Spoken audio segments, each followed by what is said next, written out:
la protection des données est devenue, à juste titre sans doute, l'un des soucis majeurs de nos contemporains. Ces données, ces data, constituent-elles une menace pour nos libertés? Avons-nous raison de les craindre? Mais ne serait-ce pas plutôt l'extraordinaire puissance de nos ordinateurs qui est redoutable? C'est ce qu'exprime l'excellent spécialiste Éric Sadin dans cette formule que je cite. L'aptitude de l'intelligence artificielle à traiter des masses de données à des vitesses infiniment supérieures à nos capacités cérébrales induit de facto une asymétrie de compétences. C'est cette asymétrie de compétences que je vais tenter de décortiquer rapidement devant vous.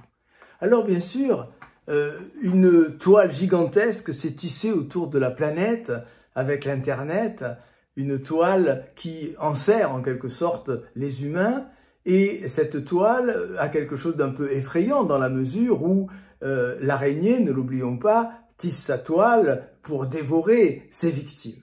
On peut d'ailleurs se demander qu'est-ce qui est passé par la tête des créateurs de l'Internet pour nous avoir proposé une image aussi anxiogène. Mais plutôt que de braquer le projecteur sur la toile, ne serait-il pas plus pertinent de s'interroger sur l'araignée qui tisse cette toile? Cette araignée a un nom.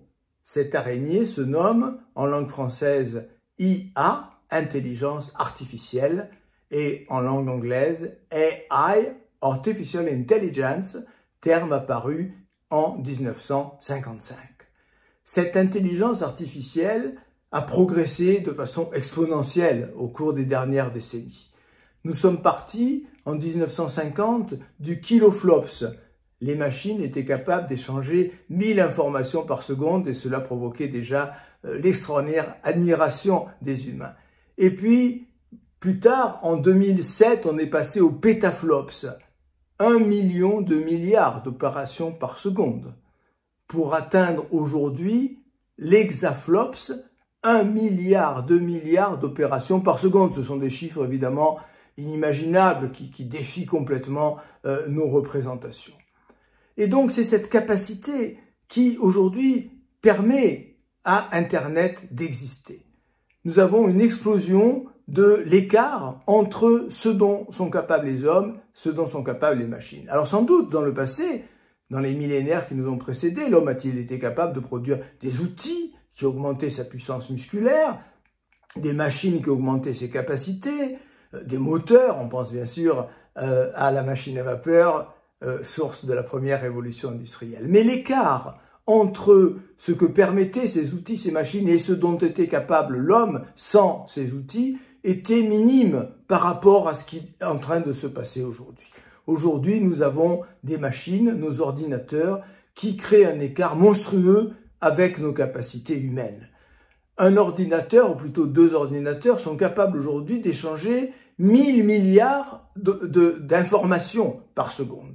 C'est-à-dire une quantité à peu près égale à ce que les hommes ont échangé entre eux depuis l'aube de l'humanité. C'est évidemment sidérant.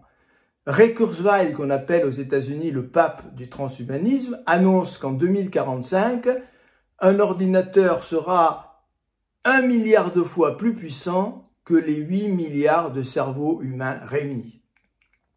Un philosophe remarquable, en 1956, dans un très beau livre, L'obsolescence de l'homme, avait prophétisé tout cela. Il s'appelle Gunther Anders. Gunther Anders annonçait ce qu'il appelle la honte prométhéenne, c'est-à-dire la honte des hommes à l'égard de l'humiliante supériorité des choses qu'ils ont construites. Eh bien, l'asymétrie dont parle Sadin cause cette honte prométhéenne aujourd'hui. Il est à craindre que cette honte prométhéenne n'aille en grandissant dans les décennies qui viennent avec tous les dégâts que l'on peut imaginer.